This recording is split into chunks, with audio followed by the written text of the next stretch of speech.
Hey everyone, this is a clip from a recent episode of the Men of Steel podcast where we talk about Superman and Superman adjacent topics. If you enjoy this clip, check out the podcast. You can find it at certainpov.com or wherever you get your shows. J. Mike, you, I know, read this book today. Nick, you said you read this recently for the first time and then reread it more recently? I read this around summertime, and then again I quickly reread it along this week.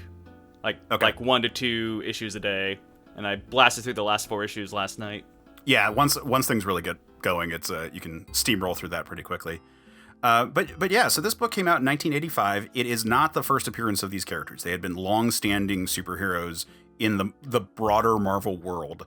But this was the first time where we had just like a story that was unto itself these characters. And I would argue that this completely changed the way that Marvel sort of used the characters of the Squadron Supreme.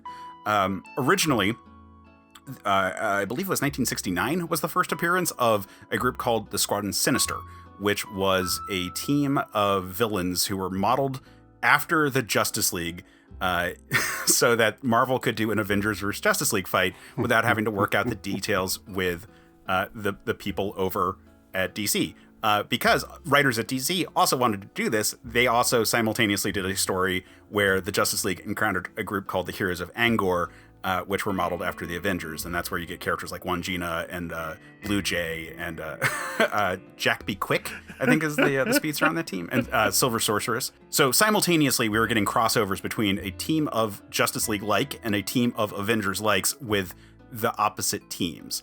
And so originally it was the Grandmaster created these entities, of which one went on to reform and become a hero, and that was Nighthawk, who became then the leader of the Defenders after the initial concept of like the Hulk, Namor, Doctor Strange, and Silver Surfer just like coming together all the time but still hating each other. Finally, like what's that run? What if the stubborn, arrogant loners made a team? Right, and then it became more of a non-team with more people in it, and so Nighthawk became that character on it. The character, the Whizzer, who was their Flash equivalent, became the Spider-Man villain Speed Demon. Hyperion, we find out what happens to that Hyperion in this book. And Dr. Spectrum, I believe the original wielder of the Power Prism, dies, and we find out that Power Prism was actually a Skrull that had been transformed into it. It gets real weird. Versions of the Squadron... What the heck?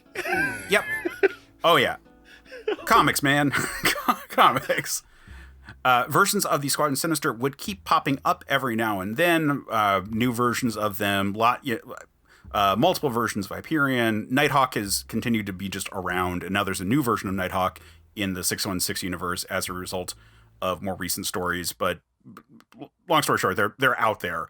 And then they had a story where the Avengers went to another reality and found this team, and they were like, oh my god, it's our old enemies, the Squadron Sinister, and got into a fight with them. And then it turned out, oh no, these are actually the superheroes on this world. It's the Squadron Supreme, who the Grandmaster had actually modeled his team after.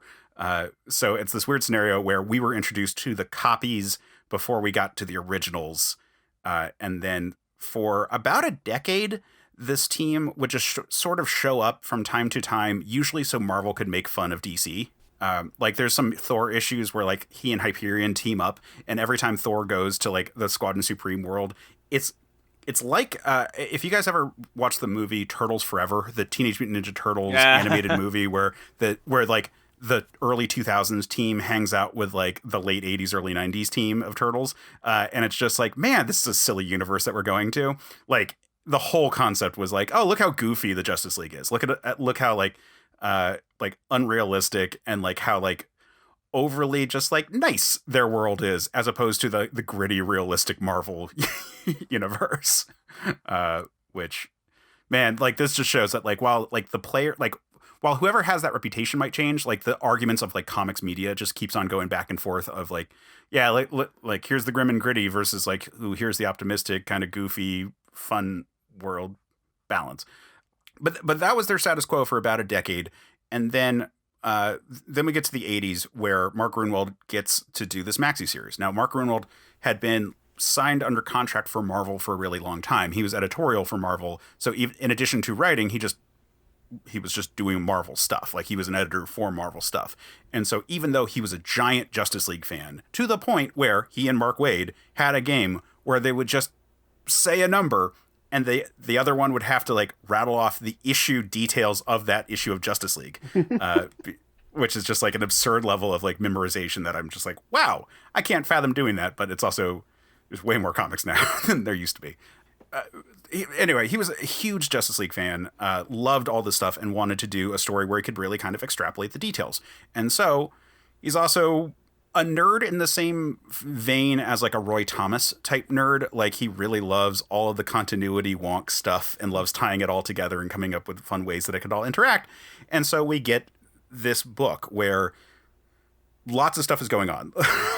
Like we open with the Squadron Supreme had been mind controlled. There had been this whole story that is off screen, as far as I know. I think that like the Overmind is an existing Marvel villain, but I'm pretty sure that the actual story of the Overmind's conquest is not seen by us at any point, because they're just it was just a side character that they were like, oh yeah, remember that supervillain? He came here and he conquered our world, and then they want to be like, all right, well, what are these people with power supposed to do? And that kind of has now become the status quo for the Squadron in every version sense, where they actually try to look at like, all right, well, with this great power in a world of realism of sorts, you know, with limitations on that, like what is going to be the impact of a super being? And that should sound familiar to people who are familiar with the other books that were coming out in the 80s, like Miracle Man or like Watchmen or like Dark Knight Returns. Like there's a whole wave of comics coming out at this time, and this is on the front end of that,